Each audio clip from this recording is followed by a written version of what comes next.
আব্বা এই আব্বা দাও ভাই নাইছে আমার নাতি আইছে। কেমন আছো? এই তো আছি ভালো।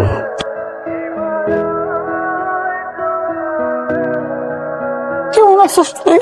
এমন শুকনা শুকনা লাগতেছে, খাওয়া দাওয়া করো না ঠিক মতো। দাদা তুমি কেমন আছো দাদা? ভালো আছি, তুমি কেমন আছো? আমি অনেক ভালো আছি দাদা। দাও ঘরে যাও, তোমার জন্য একজন অপেক্ষা করতে আছে।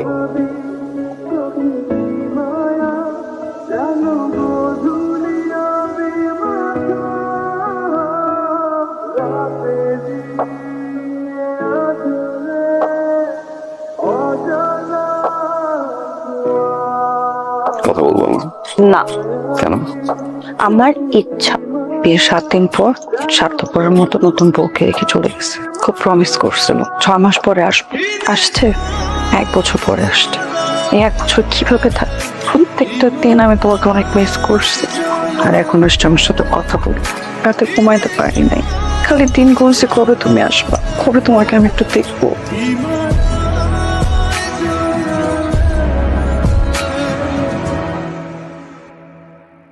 ঘন্টা ধরে এয়ারপোর্টে গিয়ে করছি ভাগ্নে কখন আইবো। ভাগ্নে আইলো, এত বড় লাগে আইলো, এইগুলো কান্দে লইয়া আমি গাড়িতে করে লয়ে এলাম। আর ভাগ্নে আমার এসে কি করলো, আমার জন্য নিয়ে আইছে একটা ঘড়ি, একটা আতর। মামি জন আনছে কি একটা শ্যাম্পু আর একটা সাবান। বুঝলো তোর আবার কি হয়েছে? যা হবারটা তো আমারই হয়েছে। ভাইজান এটা কি আনছে, কি কটটুক আছে এখানে, 2 রত্তিও নাই। তুই এই কথা কেমনে কইতাছস? তোর বিয়ার সময় কতগুলো টাকা খরচ করছে। বিয়ের খোটা দিবা না। আব্বা যদি বাচ্চা থাকতো এর থেকে আর বেশি করতো। বিয়ের সময় যে কইছিলা মোটরসাইকেল দিবা, দিছো, দেওয়ার কথা মোটরসাইকেল, ধরাই দিছে বাইসাইকেল। আম্মা ভাইজান বদলাই গেছে, ভাইজান কিন্তু আর আগের মতো নাই। কি কইতাছস এগুলা? আম্মা ভাবি কিন্তু ভাইজানের মাথাটা নষ্ট করছে। 24টা ঘন্টা ভিডিও কলের মধ্যে কথা বলে। আম্মা আমি তোমারে এখনো সাবধান করতেছি, তুমি ভাইজান আর ভাবিরা কিন্তু টাইট দাও।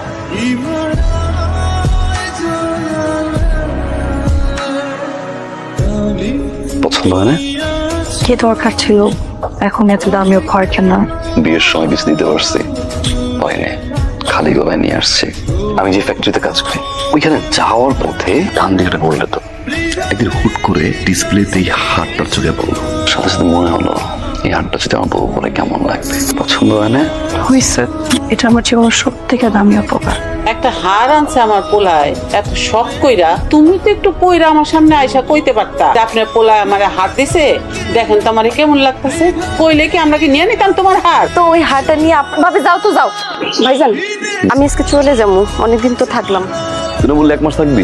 আইছিলাম তো মাসখানেক থাকতে, কিন্তু কি করুম কোন, এই যে আপনাদের জামাই মোটরসাইকেলও তো একটা দেওয়ার কথা ছিল, সেটাও তো দেওয়া হইলো না। যাওয়ার দরকার নাই, রাকিবরে আসতে বল, দেখি আমি একটা ব্যবস্থা করতে পারি কিনা। কমু আসতে হ্যাঁ। চলেন, বেশিক্ষণ এখানে দাঁড়ায় থাকেন না, অনেক রোদ। ভাইজান আসলাম। ওদিন আসলো না কেন? ভাইজান অফিসের এত চাপ, আমার ছাড়া তো অফিস চলে না ভাইজান। ভাইজান আমার একটা পছন্দ আছে, ওইটার দাম হলো 3.5 লাখ টাকা। লাখ 2 দিলে কি হবে? ভাইজান তার তো 3.5 লাখ টাকার বাইক পছন্দ। ঠিক আছে, সমস্যা নেই। আমি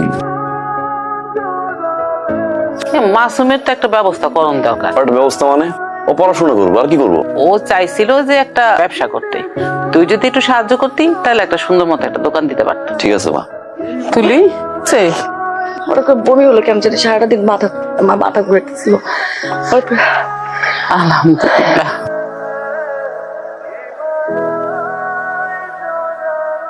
একটা সুখবর, খবর কি শুনবো? প্রেগনেন্ট। সত্যি সত্যি সত্যি সত্যি। জীবনের প্রথম বাবা হওয়ার খবর। আবার কে ফোন দিছে? ফোন ধরো না। বাবা কাতার থেকে তো একটা মিনিট। হ্যালো সুমন, আগামী 3 দিনের মধ্যে তোমাকে কোম্পানিতে জয়েন করতে হবে। কি বলেন ভাই, আমি না 3 মাসের ছুটি নিয়ে আসলাম, আবার জয়েন করতে হবে কেন? তাই সবার ডবল শিফট করে ডিউটি করতে হচ্ছে, সবার ছুটি ক্যান্সেল হয়ে গেছে। এর ভিতরে আবার বউ প্রেগনেন্ট, বসটা একটু হালকা পাতলা একটু বুঝাই দেন। তুমি জানো না বস কেমন? 3 দিনের মধ্যে না আসলে তোমার চাকরি নিয়ে টানাটানি বেঁধে যাবে। তুমি দ্রুত সম্ভব চলে আসো, প্রয়োজনে আজই তুমি টিকিট কনফার্ম করো। কি হয়েছে? 1,40,000 নিচে কোনো টিকিট পেতেছে? 1 লাখ 40। ভাই 3 দিন আগে টিকিট কাটতে আসছেন, এটা পাইছেন, এটাই তো কপাল আপনার। এটা নিয়ে ফেলাম, ভুল করে রাখি টিকিটটা, আপনি টাকা দেখে ম্যানেজ করতে পারেন না। লিটন তুমি তবে হোল্ড করো। ওকে ভাই। বাড়ির পিছে তো মোটামুটি কম টাকা যায় না, তেমন কোনো ক্যাশ ক্যাপিটাল ছিল না। মাসুমের দোকানের পিছনে অনেকগুলো টাকা গেল। মৃত্যুর জামাইরে বাইকের জন্য 2.5 লাখ টাকা দিলাম। মোটামুটি মাস খানেকের খরচ তো নিয়ে যাইতেই হবে মামা। সবকিছু মিলাইয়া 2 লাখ টাকার মতো শর্ট। তোর সব কথাই তো আমি বুঝলাম রে, কিন্তু আমি কি করুম ক? পুকুরে মাছ ছাড়ছিলাম, ভাবছিলাম তোর কাছে যায় কিছু টাকা নিমু, বাড়ি কামে একটু হাত দিতে। তোর কাছেও নাই, আমার কাছেও নাই, কি যে করি। আমার তাহলে আসি। আইসে আমার কাছে টাকা চাইতে, মাছ বেশি আমি বিল্ডিং এর কামে হাত দিমু, উনি আছে টিকিটের চাকা খাইতে। নিয়ে নে ভাইয়া। ব্যবসা কেমন চলে? ব্যবসা পুরা রমরম। দোকান দিয়ে কি কোনোভাবে লাখখানেক টাকা কি বের করা সম্ভব? এটা কি কইলা ভাইয়া? কতগুলা অর্ডার কাটা রাখছি ভাইয়া, কতগুলা কোম্পানির মাল আইবো। আমি ভাবছি তোমার 50,000 টাকা চামু, এন্ড তুমি যদি আমার কাছে লাখখানিক টাকা চাও, এটা কি হয় ভাইয়া?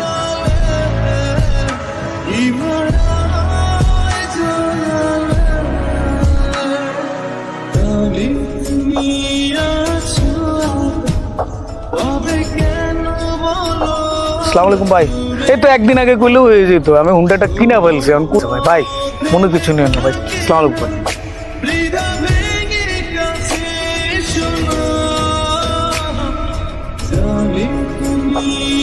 এতক্ষণ কইছি না?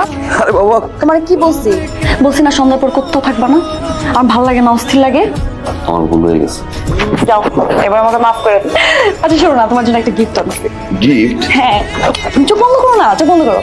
আচ্ছা করলাম। কিসের কি? আরে দাঁড়াও না, এটা আবার উল্টা পাল্টা কিছু দিবা?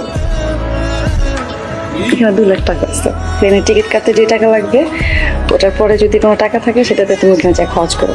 টাকা দিবি তুমি? আব্বার কাছ থেকে নিচ্ছি, বিয়ের পরে তো আব্বার কাছে কখন কিছু চাইনি। ফ্রেশ হয়ে আসবে, আমি রান্না করে গেলাম।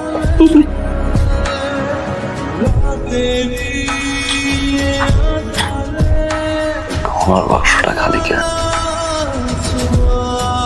অনেক শখ করে কষ্ট করে হাটটা কিনছিলাম।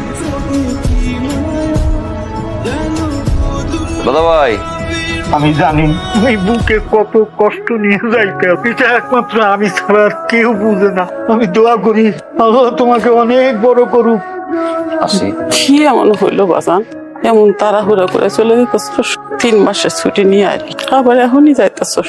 থাকতে পারলে তো থাকতাম না, বিশ্বের অবস্থা ভালো না, সবসময় তো ফোন করতে পারবো না। তোমার কাছে গেলে একটাই চাও না, সবাই মিলেমিশে থাকো। ডাবল শিফটের কাজ না, 18 ঘন্টা 19 ঘন্টা কাজ, ঘুমানোর সময় পাই না। একজন প্রবাসী সে যে কত কষ্ট করে তার পরিবারের জন্য, সব কষ্ট ভুলে যায় বাঁচানো। যখন ভিডিও করে দেখি তোমার সবাই হাসি মুখে আছে, জানি না কবে আবার হাসি মা। যে মেয়ের স্বামী বিদেশ থাকে তার উপর দিয়ে যে কত কষ্ট যায়, আব্বা মারা যাওয়ার পর থেকে মনে হয় এটা তুমি পার্থক্য শুধু একটাই, ও ভিডিও কলে কথা বলতে পারে, তুমি পারো না। যদি পারো আমার ভালোবাসার অভাবটা পূরণ করে। যাই মা, ফ্লাইটের সময় হয়ে গেছে।